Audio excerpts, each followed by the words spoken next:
Ma, busog na talaga ako. Hindi ko na kaya ubusin. Hindi ubusin mo yan sa plato mo ha. Huwag ka mag-iinarte-inarte dyan. Madaming batang nagugutom, madaming batang hindi makakain. Tapos ikaw, hindi mo ubus yan nasa plato mo? O bakit? Pag inubos ko ba ito, mabubusog na yung mga batang nagugutom. Kumain ka. Ito na. Kainin na. Ubos na. Tingnan ang plato mo. Anong ubos na ha? Kita mo tong butil ng bigas na to, ha? Bawat butil ng bigas pinaghihirapan ng mga magsasaka, ha? Mahal na ang bili ng bigas ngayon. Kainin mo to.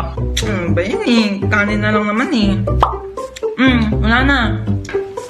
Ano to, ha? Kita mo tong sarasa na to? Kita mo tong toyo na to? Ang mahal kaya ng toyo, tapos hindi mo kakainin, ha? Ubusin mo to. Simot na. O baka gusto mo kainin ko pa tong platong to? Baka sabihin mo nagsasayang ako ng plato.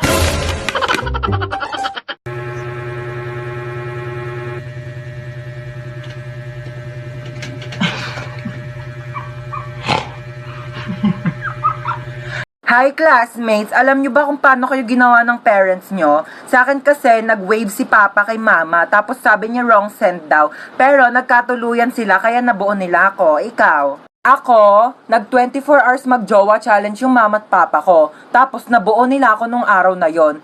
Kaso wala na akong tatay ngayon kasi 24 hours lang naman silang naging mag-jowa. Ikaw? Ako, nag-post lang yung mama ko ng sana all may jowa sa Facebook. Tapos nagkakilala sila ni Papa sa Facebook kaya nabuo nila ako. Ikaw? Ako, nag-shared post lang naman si mama sa Facebook ng 1K comments magpapabuntis ako. Tapos nabuntis naman si mama kaya pinanganak ako. Hoy, bumangon ka na, may pasok ka pa. Ano ba yan? Tinatamad akong pumasok.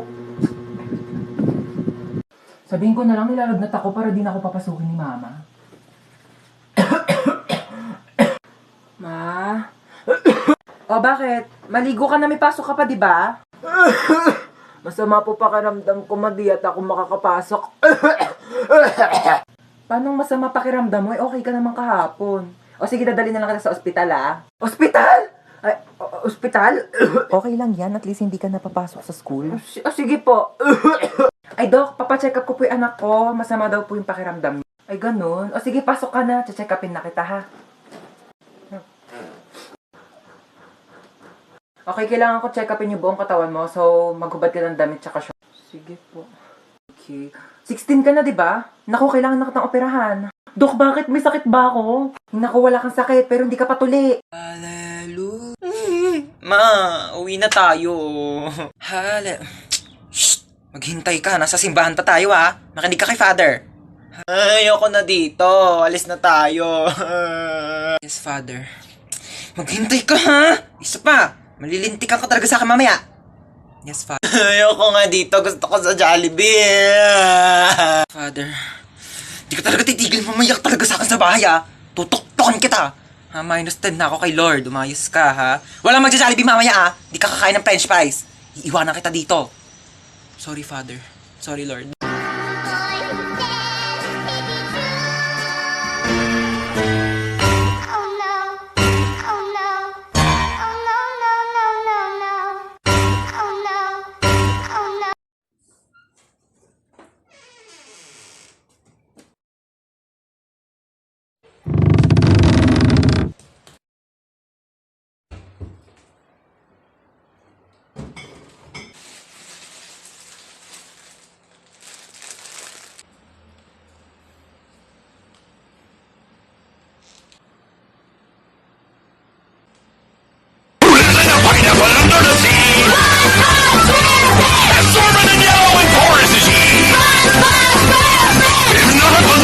Something you wish.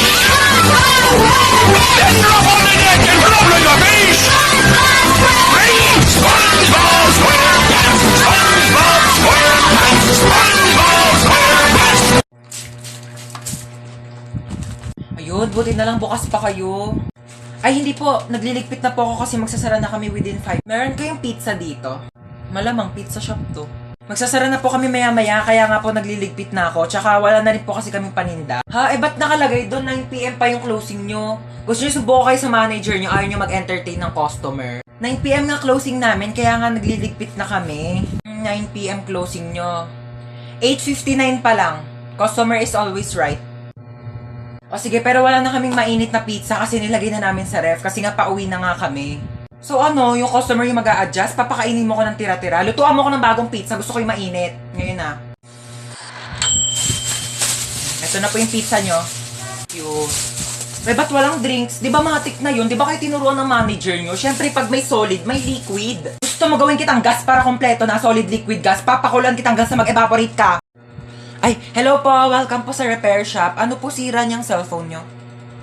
Naglolo ko yung messenger. Patingin nga po ako ng cellphone nyo.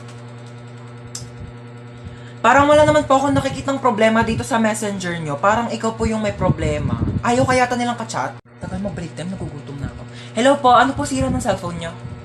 Pinakailaman ng anak nyo, naging Korean yung language. Hindi nyo alam kung paano ibalik. Anong brand nito? Oppo. Oppa na siya ngayon. Ito lang yan, madam. Ayan o, pindutin mo yung settings, tapos hanapin mo yung airplane mode. Pag nakita mo na yung airplane, pindutin mo yan, sakyan nyo yan, lumipad kayo papuntang Korea. Doon kayo magpaturo. Di ako Korean. Isa pa. Ay, anong sira ng cellphone mo? Naghahang? Nako, madali lang yan. Pindutin mo lang itong lower volume tsaka power button. Ayan, pag namatay na siya, ipalibing mo na condolence. Opo, kayo po yung bumili ng phone dito kahapon. Buong araw na may tumatawag na unknown number. Naku, baka yan yung may-ari ng cellphone na yan. Palitan mo na SIM card yan. Nagbebenta kami ng Globe Smart. Hi guys! So ayun, lalayas na po ako dito sa bahay namin. Nagka-problema po kasi kanina. Meron kasing spaghetti sa lamesa namin. Pinaiwan lang pala yun ng kapitbahay namin. Tapos, nung babalikan na nung may-ari, wala na doon yung spaghetti sa lamesa. Tapos ako yung sinisisi nila, kinain ko daw yung spaghetti. Sabi ko, bakit ko kakainin yung spaghetti na yun? Eh, hindi naman ako mahilig doon. Ano daw? Notice o putol kuryente. Hoy, excuse me lang sa'yo, Meralco, no? Paano mo kami mapuputulan ng kuryente kung nagbabayad naman kami ng matino? Porket by di kita... Oh my gosh, shit. Nag-brown out? Wait lang, ma. Nasa rooftop ako. Wait lang. Wait. Sino yun? Sino yun? Hi guys, so ayun, nakakandila ako ngayon. Nag-brown out talaga dito sa amin. Hinanap ko lang yung flashlight. Uy, Meralco, balik mo na yung kuryente namin. Baliw ka talaga. Oh my gosh, namatay yung kandila. Ma, wait lang! Bumalik na po yung kuryente. Okay na, Meralco.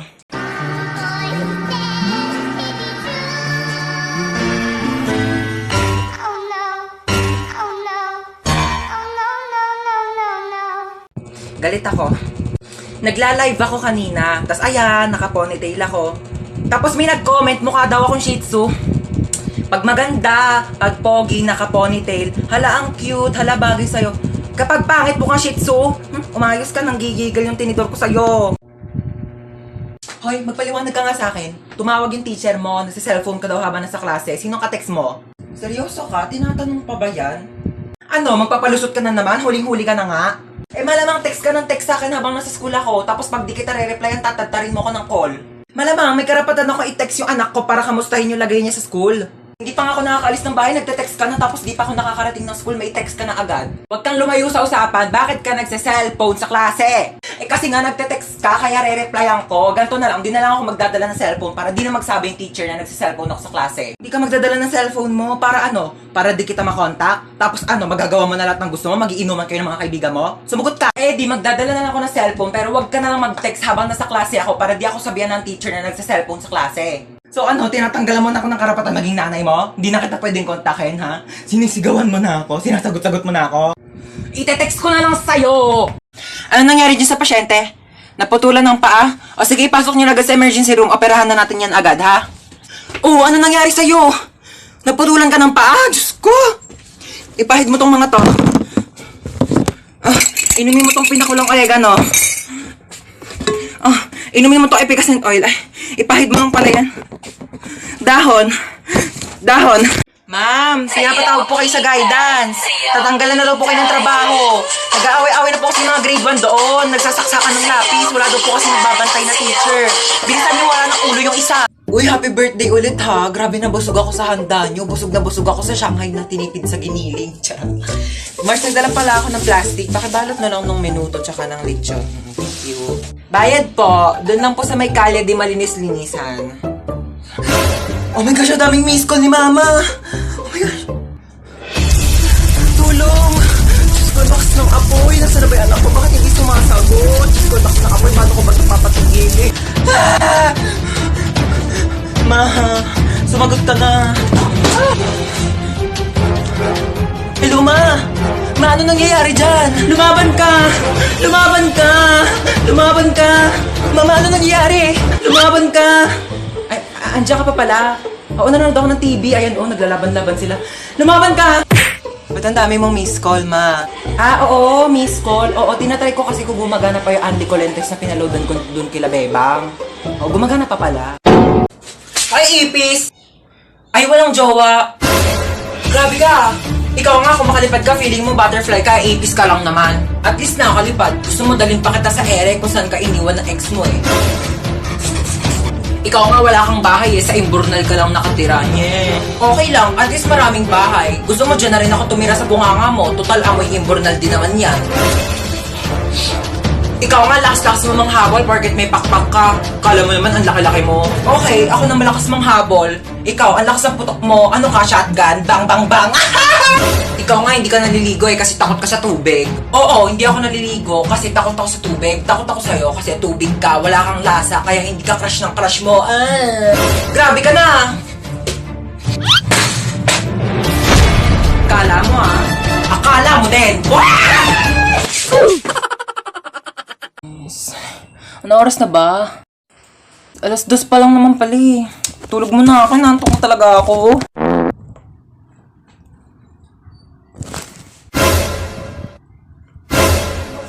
Six o'clock na?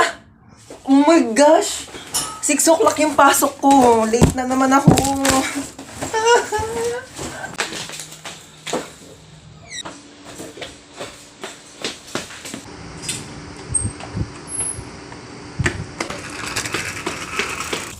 Kuya, bayad po. Doon lang po sa may school. Saan ang punta mo? May pasok pa ba ng 6:00 ng gabi? Po, 6:00 na ng gabi? Akala ko 6:00 na ng umaga. It really hurts ang magmahal ng galit ko. Hi guys, ako nga pala piloto nyo ngayon and first time ko magpapalipad ng eroplano. Huwag kayong kabahan, nag-practice naman ako sa bahay eh. Oo, sa bahay. Alam nga naman sa labas, may COVID-19 tayo, delikado. Baka magkasakit ako. Sa loob ako ng bahay, nag-practice magpalipad ng eroplano. Ayaw nyo maniwala? Ito, pre-practice ko to sa bahay. Pani. Hi guys, ako nga pala yung flight attendant dito. So, sabihin nyo lang kung may gusto kayo sa akin. Hindi, joke lang. Sabihin nyo kung may kailangan kayo sa akin. Okay? Lapitan nyo na lang ako. Hi ma'am, gusto mong kumain? Naghahanap ka pa ng pagpipilian, tinatanong lang kita kung gusto mong kumain. Oo, o hindi lang ang sagot, wala nang ibang choices. Choosy ka pa, libre na nga lang. Hello ex, ano na naman kailangan mo? Diba sabi ko sa'yo di na ako makikipagbalikan? Ha? May nakapasok na mamamatay tao sa bahay nyo?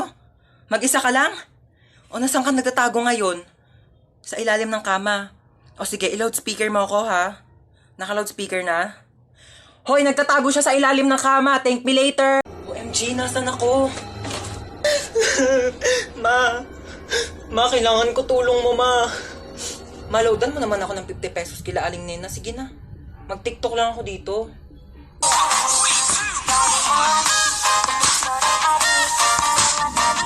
Kuya, kanina pa kita napapansin. Kanina mo pa ako sinusundan. Kuya, crush mo ba ako?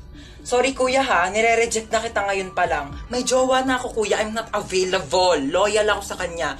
Kuya, alam ko yung pakiramdam ng naghahabol sa isang tao hindi ka naman gusto. So ngayon pa lang kuya, sinasabihan na kita, okay? May jowa na ako. Ano bro? Mga hold up ka? Ano ba naman yun bro? Wrong timing ka naman eh. Bakit mga hold up ka? Gabi na. Nagamit na ng mga tao yung pera nila eh. O gaya ko, galing ako ng school. Yung baon ko, pinampamasahe ko. Pinambili ko ng baon. Pinangbayad ko ng mga ambagan. Siyempre, namasahe ulit ako pa uwi. Bakit naman kasi mang hold up gabi na wala ng pera yung mga tao? Gantong gawin mo. Bukas ng umaga, abangan mo ko dito sa labas ng bahay ko. Paglabas ko, hold upin mo ko. Kasi, hindi ko pa nagagamit yung mga pera ko. O, di ba, di jackpot? Ano? Bakit alam ko? Dati kasi akong hold-upper, bro. Good luck bukas, ha. Abangan mo ako dito, ha. 10 piso yung baon ko bukas, bro!